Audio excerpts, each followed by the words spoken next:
Hello, welcome to Safra's World. My name is Safra, and this is my world. And today I want to talk about Once Upon a Time in Hollywood, the film that just came out a week or two ago. Quentin Tarantino directed, and it's a fantastic movie, and I highly recommend it. Now, before you continue watching this video, I want to warn there's a bazillion spoilers, so please stop watching now if you've not seen this movie, okay? Especially if you don't know anything about it, just stop, just go away. Go away. Come back later. Please come back later and let me know what you thought. And for the rest of us, I'm just sharing some thoughts about what I thought.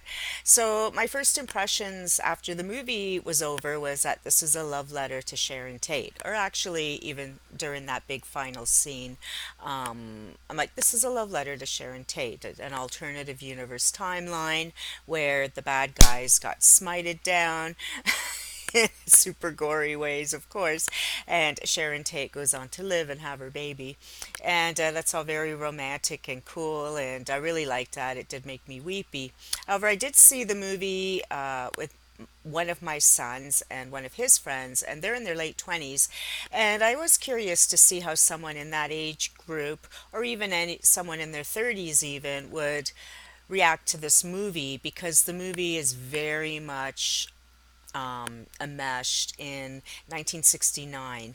And certainly I was born in the 60s, but I was a little kid in 69. But I do, I've always loved Hollywood. I love music, and I've always been a big movie buff and all that. So I knew who all the people were that they were referencing and talking to. And, you'd spot people like, oh, there's Mama Cass at a party or whatever. You could, if you were in sync, or oh, they're talking about the Dick Van Dyke Show, and oh my God, there's Alan, and so on, right? So for someone like me, it was an exciting, juicy treasure trove of name dropping and lush Hollywood history, alternative history, as it were.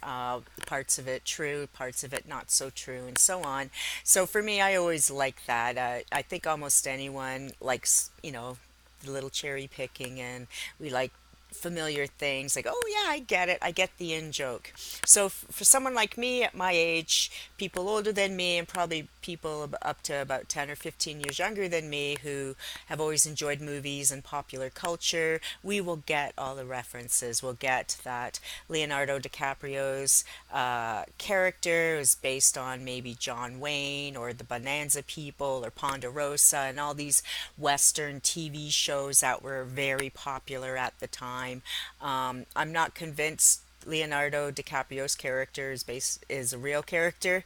And this was one of the things before I went into the movie. I was really trying to go in blind, so I didn't read anything about it. Now, I have 4,000 Facebook friends, so I'd see the odd thing. So at some point, I figured out it was referencing Charles Manson, so that made me really want to see it. Before I was just kind of wait till Netflix, but then when I heard it's related to 1969 and the Manson situation, then oh my God, I don't want to say situation. There's some other YouTuber that says that all the time, and now I'm hooked on saying it. No. Anyways, so to me, as a horror writer, the Manson family cult idea super appealed to me, and I wanted to see where that would go.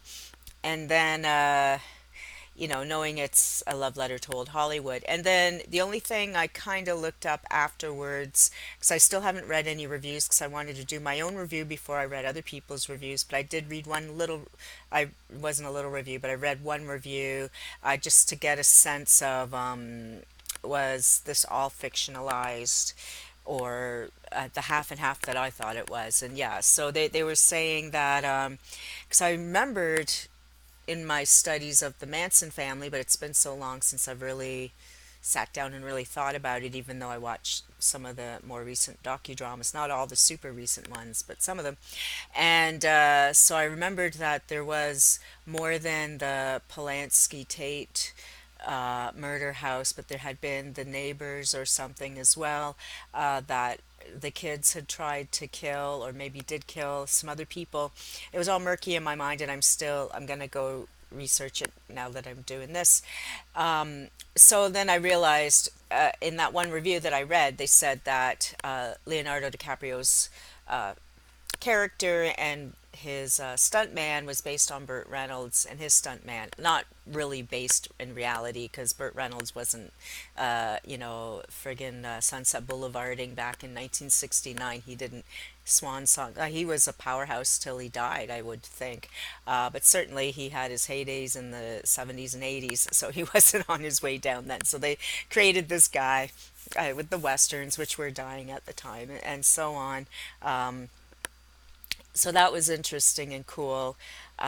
So we had Leonardo DiCaprio and Brad Pitt, who are both my age, and maybe DiCaprio is about 10 years younger than me, but Brad Pitt's certainly my age. And yes, a fine-looking man. It made me glad to be alive. It gives me incentive for being my age. Like, hey, you can still look that great, and you know, look handsome and fit and put together, delivering these magnificent roles. Probably with both of them, probably one of their better roles they've ever done. I think they both deserve Academy Awards for their roles. Certainly DiCaprio. He's always both of those men are always magnificent, which is why they're superstars, of course. So that was excellent casting, and I was very, very happy to see it and to enjoy it. And like I said, putting the eye candy thing aside, very excellent, perfectly cast. I thought both of them were perfectly cast. Um, Brad Pitt's character, Brad Pitt plays the stuntman, and he has a dog, and that dog was amazing too. Now all I keep seeing is reviews about the dog, and Margot Robbie played Sharon Tate. So the one thing I think, the people I saw the movie with, I don't know if they connected because we didn't talk that much after because we had to go our separate ways. Um, but I don't know if they really connected that it was the Manson family. And I know for sure they didn't connect a lot of the old movie stars. And so they were kind of, the movie for them was different. They loved it. The two people I saw it with loved it, but they definitely had a different take on it. Now, I will say almost 3 hours was self-indulgent of Tarantino, but in watching the movie, I'm like, yeah, they really didn't need this scene to be this long because nothing really happens here. But on the other hand, so much care and time was spent on the sets and the costuming and the accents and all the stuff that it was kind of fun to just waffle around and roll around in, like what 10 minutes scene of the western, and then DiCaprio's, and they're making it seem like it's one take, but there's like 9,000 takes within the take, which made me laugh because I do background work on movies, and I've actually been in movies and stuff, and so I know like every single blink is a whole entire half a day setup. So they're doing these scenes like it's, oh, I forgot my lines, but it's like seriously, this would have been a week later. So with all the setups to get to that point, and it was great. It was great to see DiCaprio's character doing the Sunset Boulevard, "Oh, my life's wasted away, it's over," and crying about his lost career. It's nice to see a man doing that. Um, because men absolutely have the same stresses as women in the movie business. And I think they did do some kind of throwaway line about, women are done in their 20s. At least DiCaprio's character could go a little longer. It was very throwaway. You had to really, anyways. So I liked that. I liked definitely seeing him trying to pull himself together. Now, one thing I did notice, just briefly, again, I didn't really look at reviews, but I did happen to catch a couple of headlines or first lines, or and people complaining about all the driving in the movie, and maybe that was actually in the review I read. But to me, the driving I thought was very important. The driving was a whole other character because in California, you really do, like most of your life is spent in your car, exactly like here in Toronto. We have the same thing. Most people live far out of town, and even though it's not that far, the traffic's horrendous. So, so many people commute an hour or two each way, and living in their cars, and then they go home to their beautiful big homes, but they're like really, really far from where they work. And we have a thriving movie business here too, and and so to me the whole thing with the driving was very much a part of the movie, and I definitely appreciated that. I never felt there was too much driving ever, because driving was so important, because it is, like I said, a fact of life in LA. You're always in your car, or someone's driving you somewhere in your car. And especially back then, I'm sure there wasn't a lot of transit. You saw the hippies hitchhiking, which is part of the driving scenario, since if he's always in the car, it wasn't like, oh, he's randomly in the car once. We see him in the car once and picks up a hitchhiker. No, they're always in the car and passing the same hippies over and over. And I loved that. And then, poor Brad Pitt, he's driving, Leonardo DiCaprio's gorgeous car for so much of it, or what was considered at the time a gorgeous car. I personally thought it just looked like a big ugly boat, but that was the fancy car back in '69. And then he'd have to switch over to his little ship box to go live in his trailer park. Which shows, even though he and DiCaprio worked on the same shows and stuff, that DiCaprio was the big star with the mansion in the hills, the swimming pool overlooking Hollywood, and living next to Polanski. And then poor Brad Pitt, who actually gets injured a lot more and so on, you could beg to say that stunt people probably work harder than actors living in his little trailer with his pit bull. And yeah, so that was I didn't mind the driving, I guess.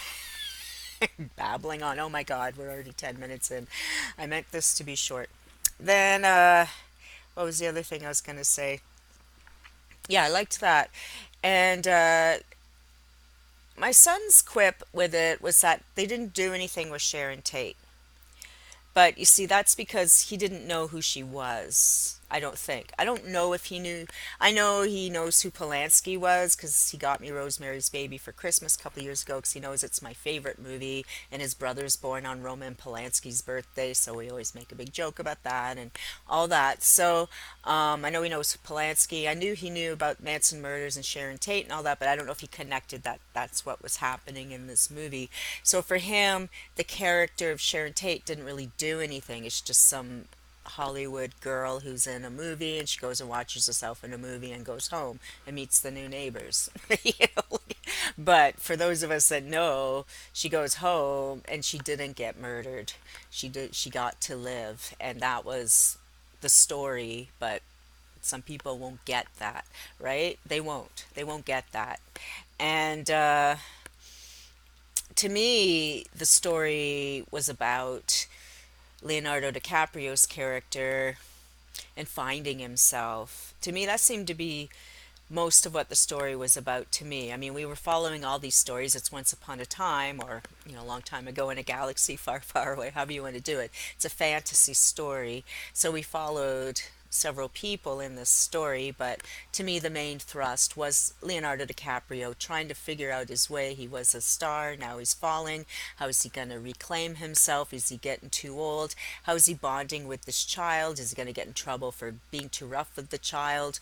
And all these ideas, right? And, the juxtaposition of him lonely in his pool trying to learn his lines, to Brad Pitt feeding his dog that disgusting stuff. And then when he's on the acid trip, oh my God, it's too funny. Anyways, so much humor, and I was laughing so many times.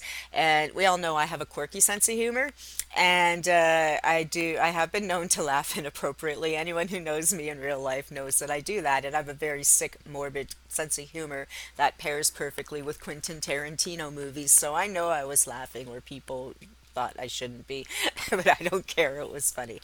And since I got so many of the in jokes, I probably laughed a lot more because I did get the in jokes, and I'm sure a lot of people don't, as we've said. So to me, the thrust of the movie was Leonardo DiCaprio discovering who he is and what he is, and he finally gets to walk through the gates at the end, the Golden Gates, into Polanski's world, where he may now make a new connection. And instead of everyone getting slaughtered by Charles Manson's family, these people will go on to connect, and perhaps Leonardo's character will see a reglorification in a Polanski movie, right? Even though Polanski himself wasn't there because he was off in Europe making a different movie, but now he knows Sharon and he's in with the people, and I liked that. I really, to me, I was really weepy at the end when he walked through the gates open and he walked through. I was like, oh, this is it. And then Sharon's there, and so for me it was great. And I'm sure my son didn't know why I was crying. That's trying not to cry. But yeah, then I'm like, oh my God, it's the alternative timeline. It's Sharon Tate lives, and that was cool. That was very cool. Anyways, that's my long-winded ramble about Once Upon a Time in Hollywood. I have a lot more to say about it, but I will not. But tell me, what did you think? Did you like it? Did you hate it? Did you think there was too much driving around? Did you love that dog?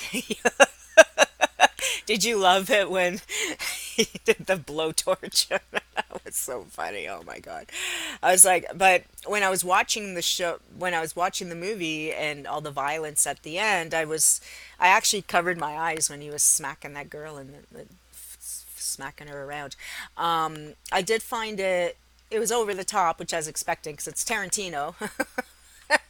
I thought it was a bit much, and one thing I did see in the actual review that I did read, he said something about grown men picking on teenagers, and here's this, stunt double who we've already seen beat the crap out of Bruce Lee, which was very fictionalized, and Brad Pitt didn't actually want to do that scene. I did read that somewhere.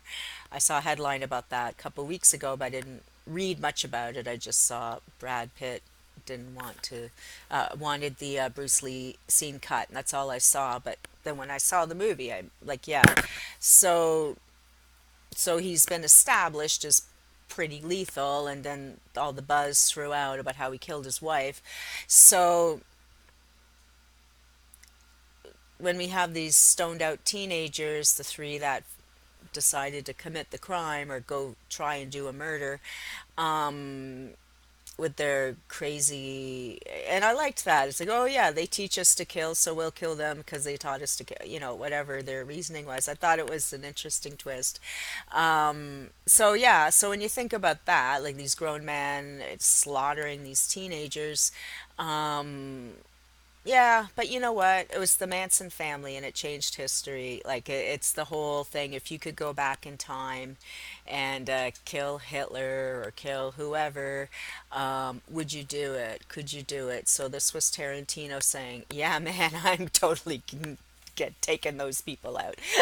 And he had the money and the wherewithal to do it, and he did what so many of us would love to do. It's go back in time, change history. So yeah, so interesting movie, fantastic. Let me know what you think in the comments. Don't forget to subscribe to my channel.